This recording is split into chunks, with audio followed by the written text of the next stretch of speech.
the continuing stories from Crazy Uncle Dan. This one's going to be about fishing. Went fishing with my boss.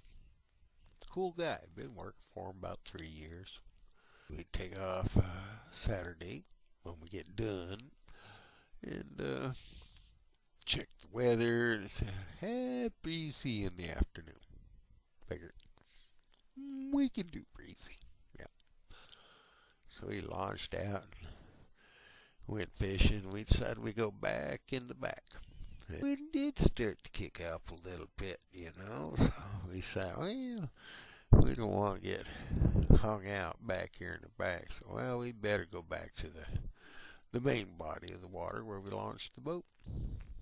So we're going up the channel and make our turn, and whew, man, a little bit of gust there. Go, wow, ooh-wee. It's a good thing we are headed back, so. And then we got past the bluff, and whammo, boy, we got hit pretty good.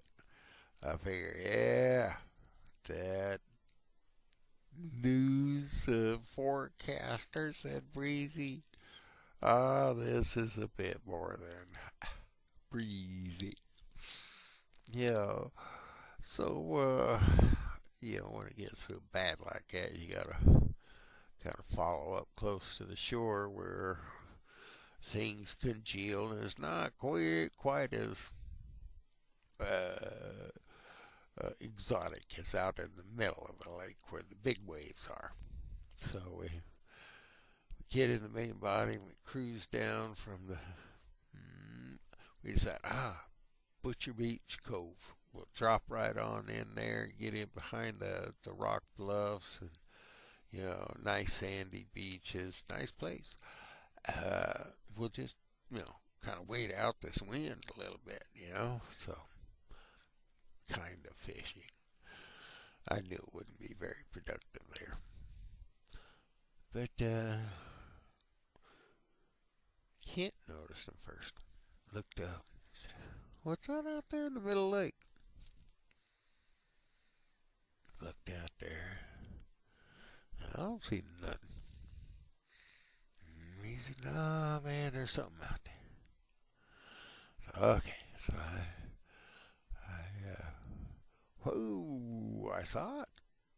What is it? Kent said, I can't tell.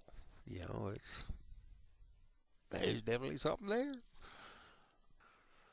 The thing was getting closer to our end of the lake. It was a surfer wearing one of those rubber suits. It's not I guess it could be a skin diver suit, but a zip up suit. A surfer out there. You figure, waves. All right, we'll go surfing. Can I say, man, what a dumbass, I guess he thought it was just going to be breezy. So we keep an eye on him for a while longer. The direction he was going, it wasn't a good direction to be going, because all there is a vertical rock bluff. These waves crash. I mean, just like TV ocean waves hit a cliff, rock, bluff, whatever. Yeah. On my little Squirrel Lake going, he's headed right for it. This is not good. But he was definitely headed for that rock bluff, and I said, man, there ain't no way in hell he's going to live through that. No exits. Headed right for it.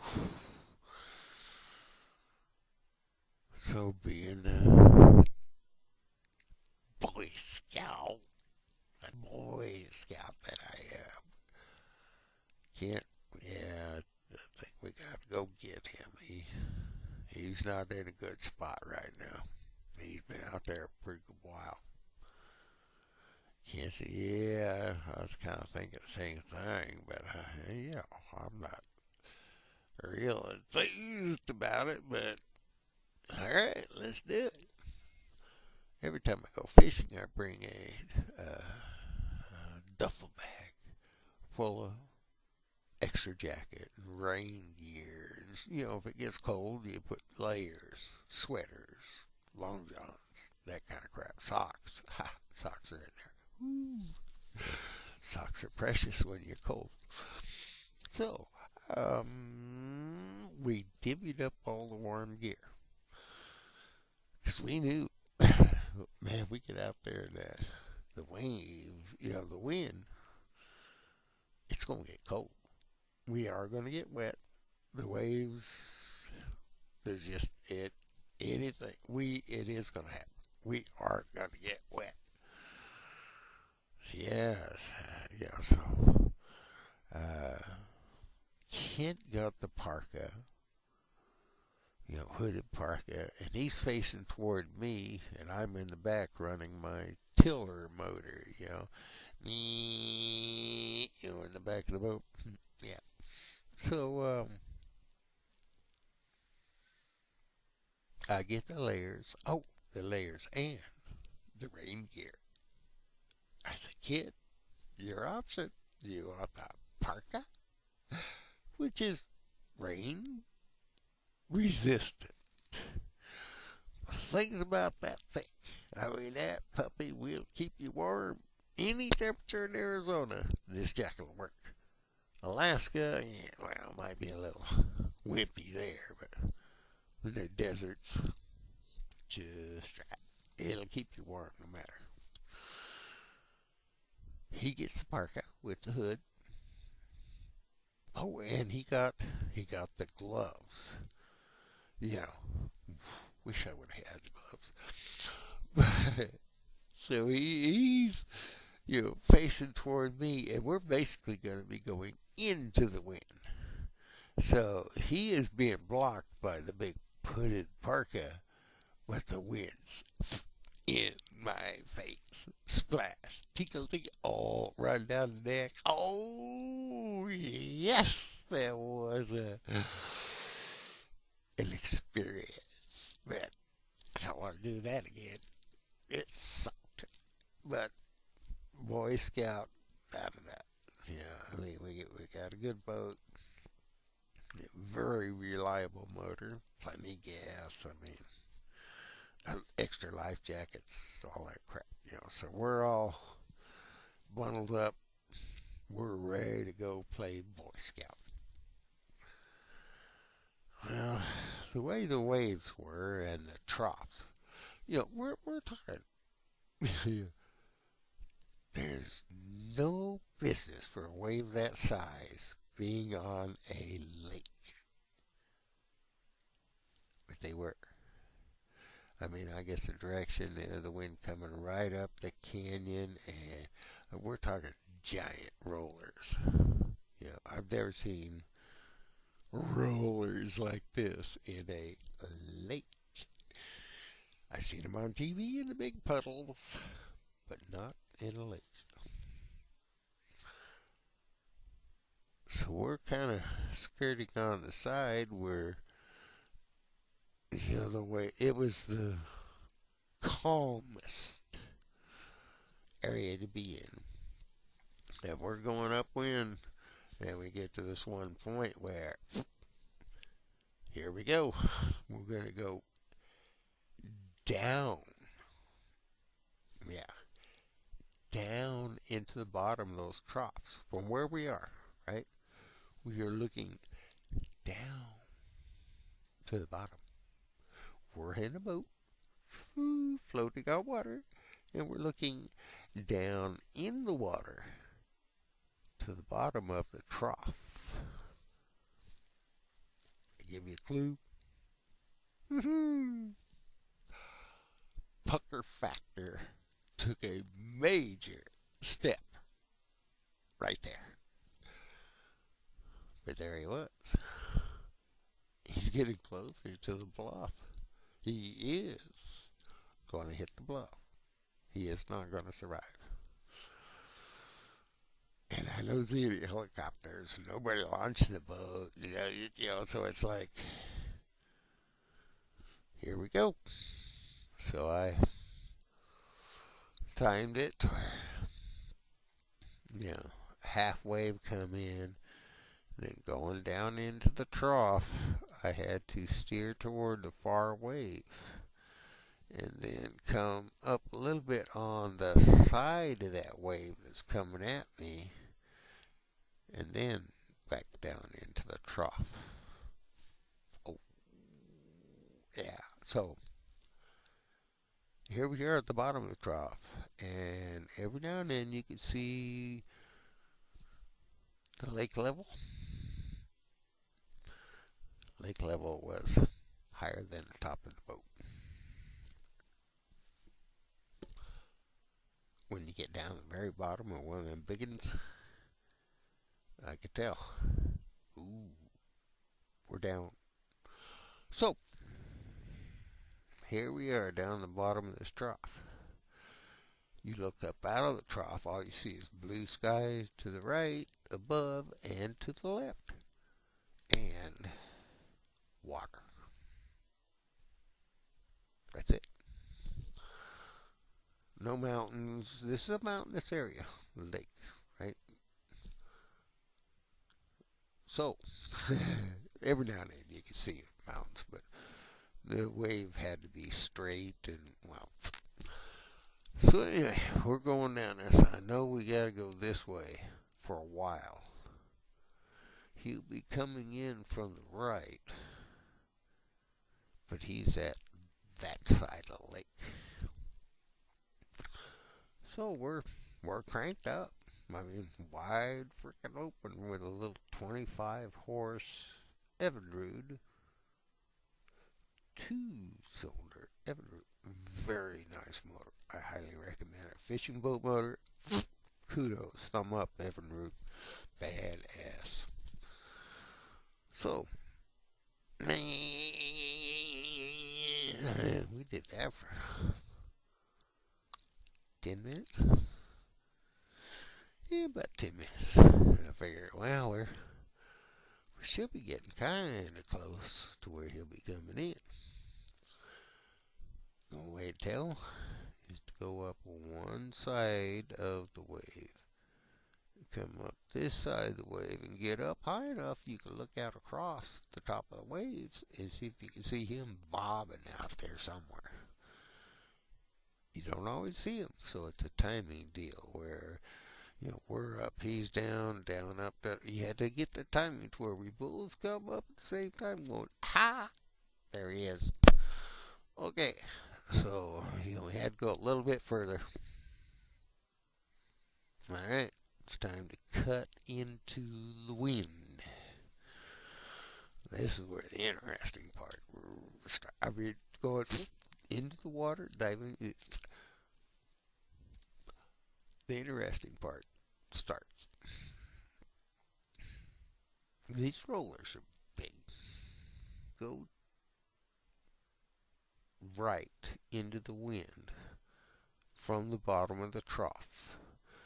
I had to actually go up the right side of the trough a little bit to kind of get a run at the far side of the wave to our left. Come up out of the trough on the far side of the wave and then turn the boat, and pointed straight into the wave. So we're squared off and we're going for the wave, right?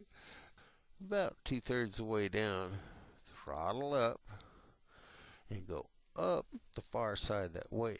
I mean, the whole boat is on the side of the wave, and it's a 15-foot DP. Yeah, clue there. We're pointed to the stars going up this way. The whole boat. Not part of the bottom, not part up in the air, in the wave. Clue, local lake, rollers. So here we are headed the wave. Throttle down and up, and then at the peak you gotta back off, and the nose of the boat would crest over the wave.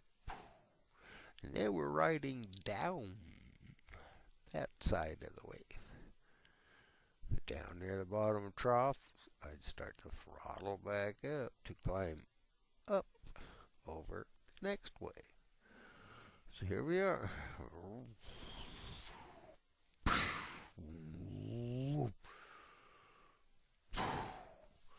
Oh yeah.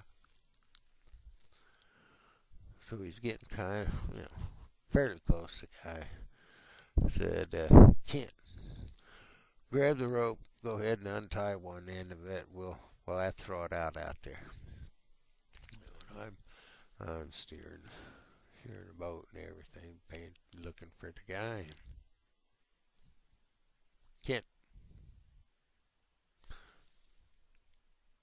Kent, hello, Earth Kent, come in, Kent. Lights on. Nobody's home. Know what I mean? This guy was locked up like the biblical stories in the Bible turned to stone. Locked.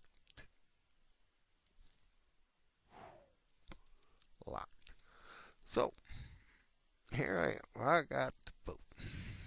I'm screwing around with the rope trying to get the end, or get the knot untied.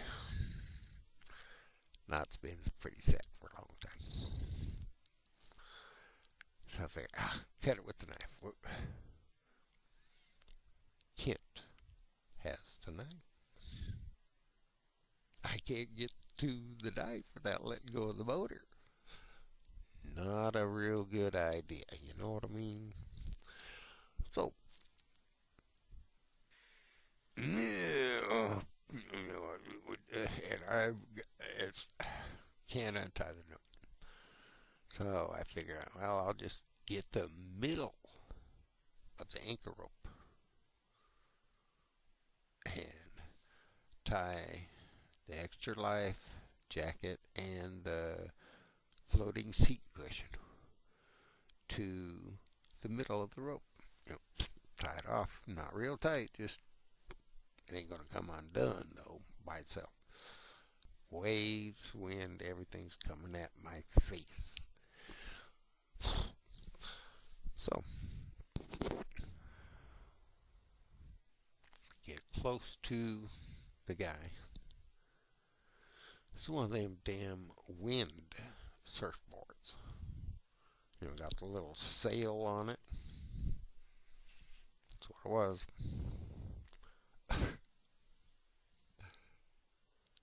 Got up there, threw the floaties out. I said, man, tie off onto your board, because, can't get in the boat. I'm a little busy right now. So he let out as much line as I could, and there's the horn on the corner. I just reached over there, wrapped it around 3-4 times, put it on the floor, and stepped on it. There it is. I'm busy, right? Okay. Threw the floaties out. Tied on the board. As soon as, all the slack out of the rope and everything is gone, I'm pulling him. He's laying on his board, the sail.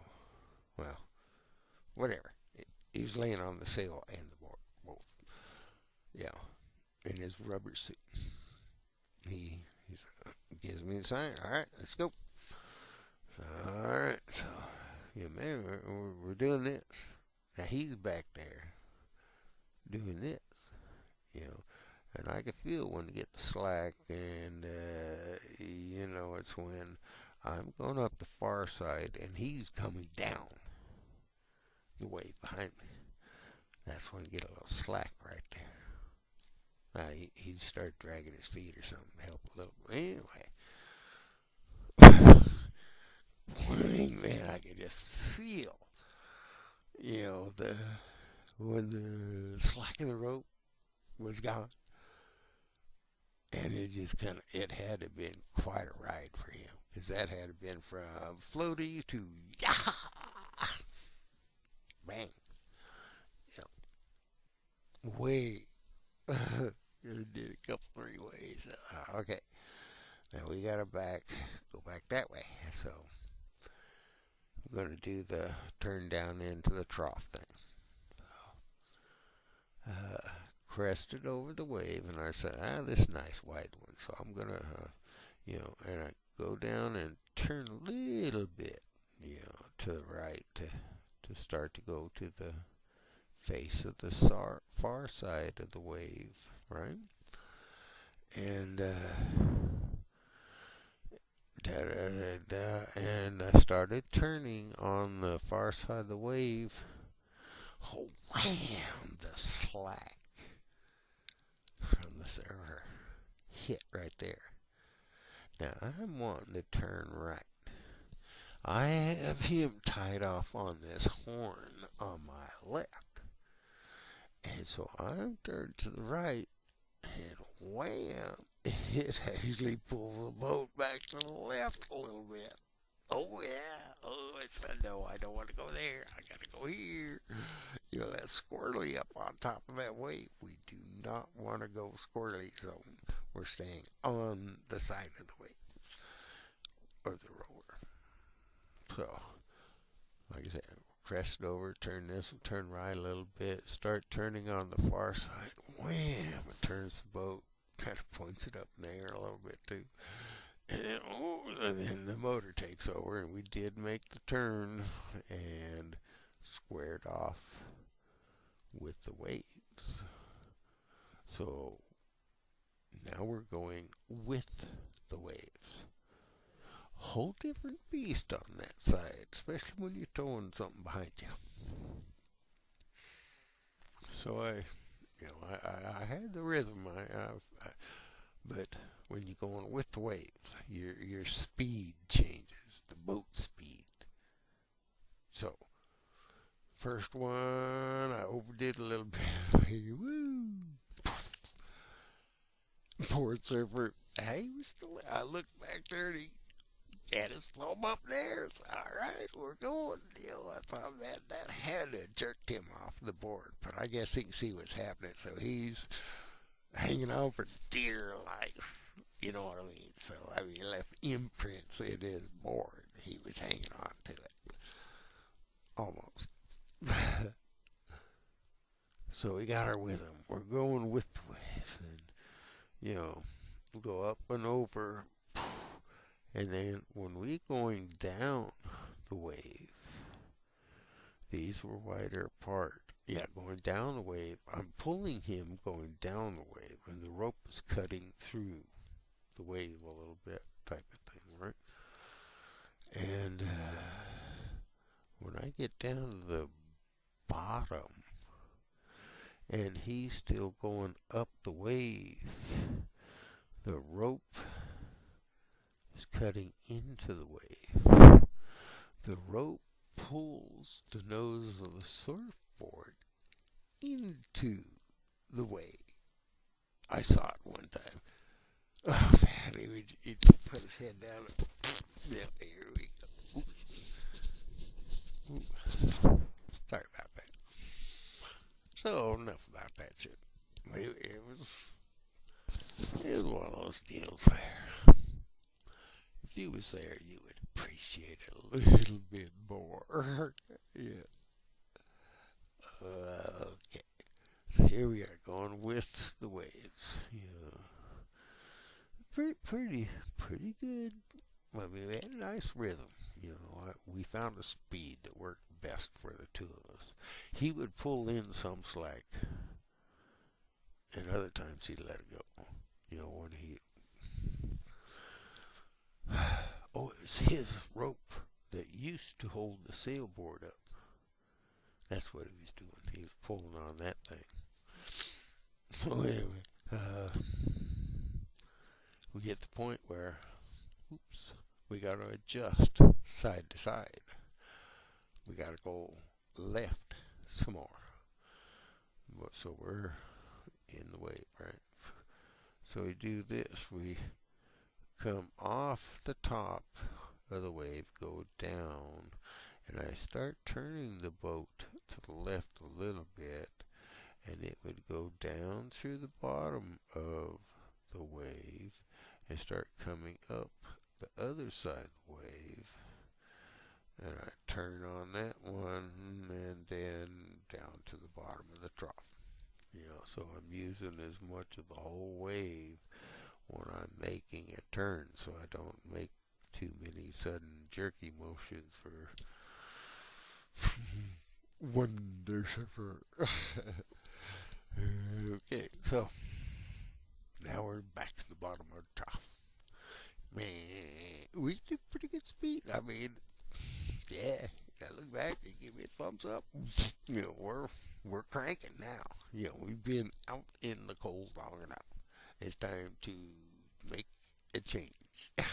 Know what I mean? Alright, we get to the point where I can see, yeah, we're squared off pretty good. We're headed to the beach.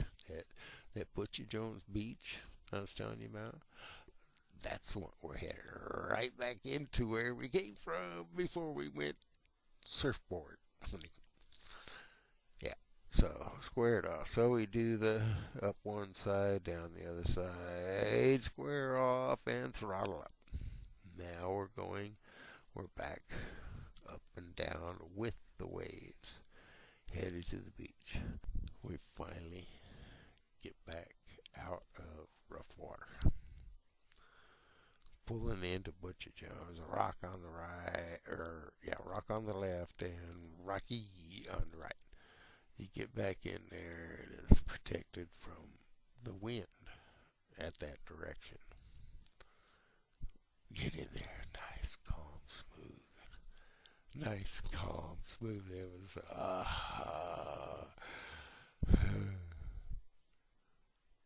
Kent had come to at one point or another. I don't know at what point it was. He never said a thing. He never did move. So I was busy, so I wasn't concentrating on him that much. We get back into Butcher Beach, and here's this 1940 dark green Chevy pickup. There's two young kids, a guy and a girl, standing there right at the shore of the beach, and come pulling up there. They ran out in the water. It was a slow taper. Ran out in the water and got their surfer friend. And every place on that surfer's body that wasn't covered with rubber was red. I mean, like glow in the dark red. Serious sunbird red. Kind of. But anyway, they had the heater cranked up in the old Chevy. I guess they had a good heater in there. Had it all warmed up, and they escorted him in and just put him in the truck. Didn't bother taking the suit off till to get in the truck. Get him out of the cold, get him in the warmth. And then they started peeling his suit off so his body could get to the heat quicker instead of warming up the suit and then him, So, he's in there 20-30 minutes at least. So, I was about a half hour. The surfer come out of the truck. Most all the red was gone. I mean, he was a nice pink in areas still, but he was coming back quick. So I guess those suits must work pretty good for keeping the main core of the body warm. They come up too, can't I? He said, man, I don't know how I can ever thank you for saving my bacon, but what I was picturing was going to happen to me was not a good picture. And then I saw you guys. Yeah, he said it was a very emotional experience to go from, oh, damn, to, I might get rescued. I mean, he said that was just such an extreme move for him. You know, he was just so happy to see it. So he said he saw us when we went up the side, you know, looking for him, you know, just doing the side to side inside the trough to get up high enough to look over and find him. He said, yeah, every now and then I see you guys bobbing up, you know, so I could tell you was coming at me. Yeah, I said, hot damn, yeah. Well, once again, thank you guys. Yeah, I said, well, you're welcome. You might want to double thank my friend over here. He don't remember the whole experience. It was too much for him, so he took a nap. Oh, really? I, he's okay. Yeah, I mean he's back now. So, but I'll have to fill him in at a future time just what happened. As he said, when I saw the water 4 feet above your head, he's looking at me, right? When I saw the water 4 feet above your head, I didn't feel well after that. So I guess that was like 99 time for him. So, you know, yeah. I said, Kent, well, you ready to go back? Go see if we can get this thing to the trailer. No, I'm not ready yet. I'm fine right here in the sand. Okay, I understand. There's no hurry, buddy. You know. So, well, I don't know, hour later or something like that. The kids they already took off. The waves hadn't diminished,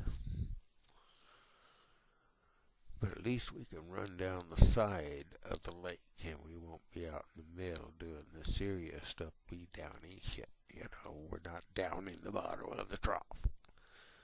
We got, you know, got back to civilization, dropped him off at his house. You okay, buddy? No, I don't.